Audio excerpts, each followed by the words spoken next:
We're standing very near the town of Abel Meholah, the meadow of dancing. This was the hometown of Elisha the prophet, and we read in the record of scripture that when Elijah came to him after, of course, his time at Mount Horeb, when God instructed him to return and to anoint Hazael, king of Syria, and Jehu, king of Israel, and to anoint Elisha the prophet to be prophet in his room, he passed him by, and Elisha obviously belonged to a fairly wealthy family because he was ploughing with 12 yoke of oxen, 12 of course being the number of Israel, and he with the last, the record says. And Elijah passed him by and cast his mantle, the symbol of his prophetic office, on the shoulders of Elisha and said to him, "Follow me." Elisha obviously wanted to go home and say goodbye to his parents. We don't know that he did that. What we do know is that he took the oxen that he was ploughing with and used the instruments that he had at hand to make a sacrifice. And so he followed after Elijah the prophet, and of course the rest is history. And we know that Elisha, the salvation of Yah, became the teacher of Israel, the restorer of the schools of the prophets that Samuel had established of old. So here we are, the fields of Abel Meholah. As you can see, very, very productive. Productive, of course, in terms of nature, far more productive in terms of the truth through the work of the salvation of Yah. It's flooding each other.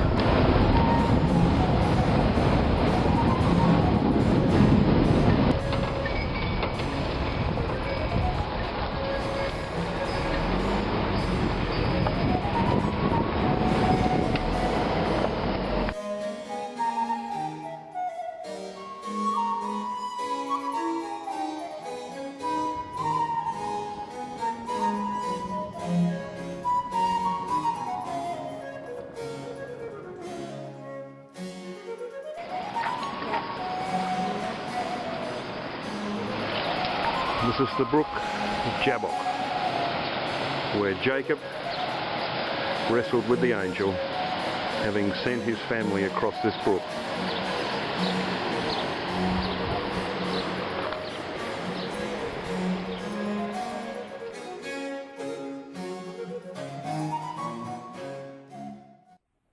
There was no more important time or place in the life of our father Jacob than this place in which we're now standing.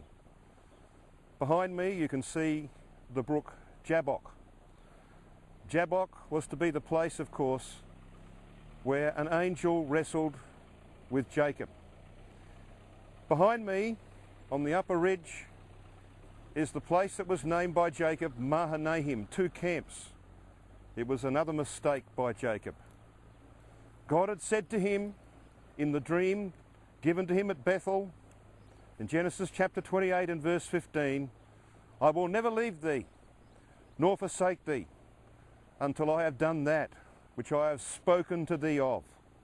And God had been with him for 40 years, though the angels he saw in the dream, ascending and descending upon the staircase, with Yahweh standing beside it, speaking to him, he had not seen those angels again until he came to Mahanaim. Jacob had not yet fully realised what he was to declare in the presence of Pharaoh, that the angel had been with him all of his days. He didn't have 2 camps, he had one. And the Psalm 34 verse 7 says, "The angel of Yahweh encampeth about those who fear him." There was only one camp. But before this day was out, Jacob actually thought he had 3 camps. The camp of the angels, and he was to divide his own camp into 2. 3 camps. And then began the longest night of Jacob's life. He sent all of his family, 5 droves, initially to be given to his brother Esau, who was coming up from the south, from Edom. And then he took his family and they passed over Jabbok. And Jacob was left alone. And the record of Genesis chapter 32 says, "And Jacob was left alone, and there wrestled a man with him until the breaking of the day." Why does it say there wrestled a man with him, when we know from the record of Hosea chapter 12 verses 3 to 6 that this was unquestionably one of the angels that he had seen at Mahanaim?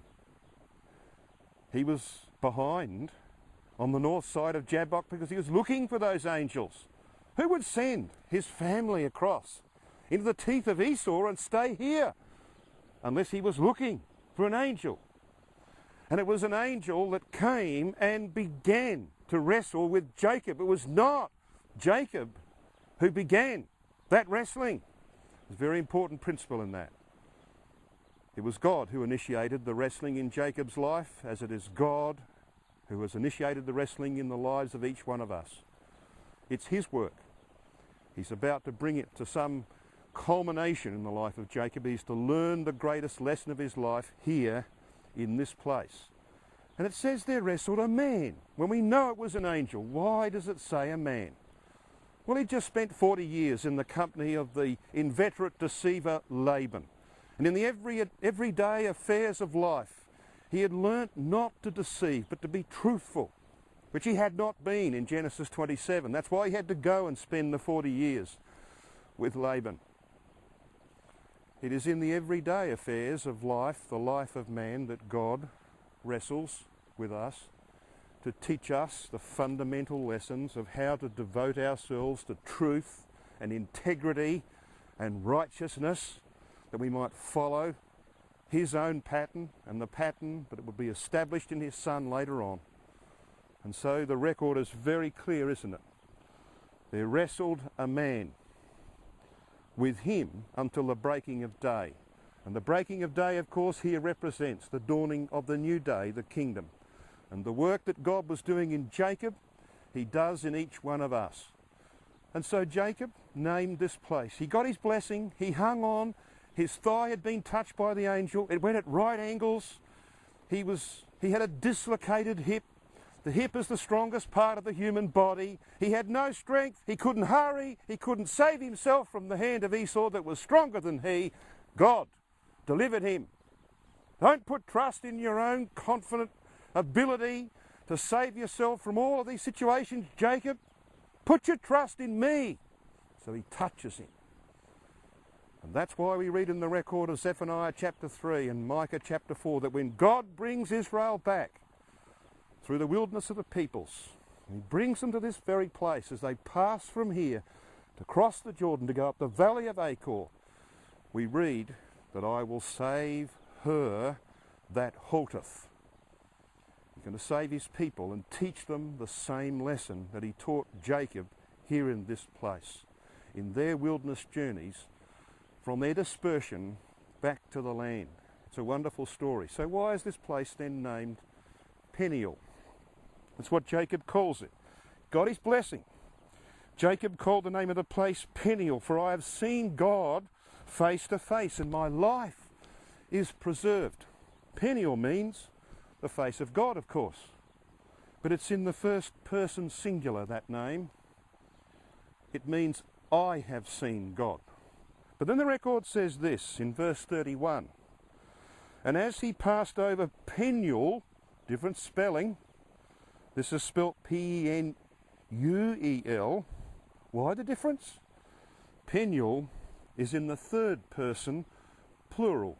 It means they have seen God. And it is Hosea who tells us in his 12th chapter what all of these events meant in the life of Jacob. He tells us that what God was doing to Jacob here was for us. When Jacob came to Bethel a second time, Hosea says, and there God spake with us. Jacob learned his lesson here. You and I have to learn the same lesson in everyday life, in the wrestling that God has initiated in us. And he will complete that work if we hang on to him, as Jacob hung on to the angel until the breaking of the day. And that day is about to dawn.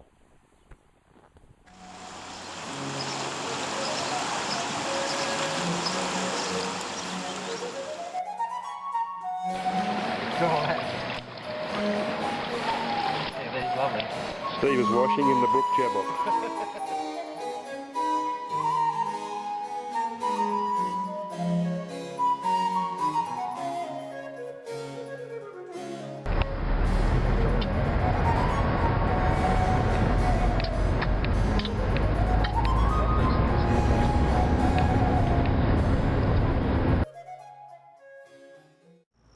We're standing at the entrance of a fairly impressive tell behind us. This is Tell Dir Allah, which is Arabic for the tell of the sanctuary of God. And it's an ancient tell that was the site of Succoth. This tell is based at the entrance of a big wadi that's standing behind us here, which is Wadi Zarqa, the main river that runs all the way from almost at Amman, the capital. The other interesting thing that was found here was a room full of inscriptions. The whole room was full of inscriptions. And on one of those inscriptions was written the full name, Balaam, the son of Beor, a extra-biblical confirmation that Balaam was a real figure. And that was found right at this place. This place was named by Jacob when he was returning from Haran, having spent his 40 years with Laban, his mother's brother, that he might learn not to be like the Syrian Laban. And of course, he encountered, a little further north of here, Esau. And Yahweh delivered him from the hand of Esau. And there was a sense of enormous relief in Jacob. And so he came to this place, and the record says, so Esau returned that day on his way unto Seir, and Jacob journeyed to Succoth, and built him an house, and made booths for his cattle. Therefore the name of the place is called Succoth. So this place was named in the wake of his redemption from the hand of Esau, who was stronger than he. And Yahweh had redeemed Jacob, and he was now ready to rest. He had driven his family and his herds and his flocks very rapidly from Haran to try and escape from Laban. He had confronted Esau with enormous preparations and sleepless nights. Now it was time to rest, and so he built booths for his cattle. We don't know how long he stayed here, but long enough for him to rest. And then he made his way across the Jordan and came in peace, the record says in verse 18, to the city of Shechem. Now this place, Succoth, was to feature later on in history.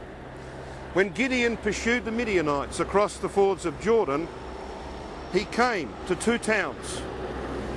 He came to Peniel and to Succoth, and he requested sustenance from the Jews who lived in these towns. And they refused him. And he said to them, when I return, I will deal with you. And the record tells us that he came back to Succoth. He caught a young man of the men of Succoth and asked him to describe the elders. And there were 77 elders of Succoth. Now 77 is 7 times 11. 7 is the covenant number, and 11 is the biblical number for failure. And these elders had failed Gideon. They'd certainly failed their God and their people. And so the record tells us that he took these men, in verse 16 of Judges chapter 8, he took the elders of the city and thorns of the wilderness and briars, and with them he taught the men of Succoth. Now that would be an interesting historical incident if it wasn't for the fact that this series of chapters on the life and work of Gideon is actually typical of the work of the Lord Jesus Christ. And Judges chapter 8 are the events post-Armageddon in the wilderness wanderings of Israel coming back to the land under Elijah. And we know that in that wilderness wandering, in the wilderness of the peoples, that is Europe, the rebels will be purged out. And so he took the briars, did Gideon, of the wilderness, and he taught the men of Succoth. It's a prophecy. It's a prophecy of the work of Elijah and the saints as they bring Israel back to the land. And they're going to return via this place back to the land eventually after 40 years of wandering, and the rebels will have been purged out of them after the pattern that we see here in Judges chapter 8.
We're in Pisgah, and there's only a couple of flat areas up here on the range on the east side of the city of Jericho, and of course a bit further south of Jericho the Dead Sea, and it's probably in one of these flat areas that Israel camped. And here we have a couple of fellows tending to a rather large herd of camels.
Salome Hotel in Madabar, the old Madiba.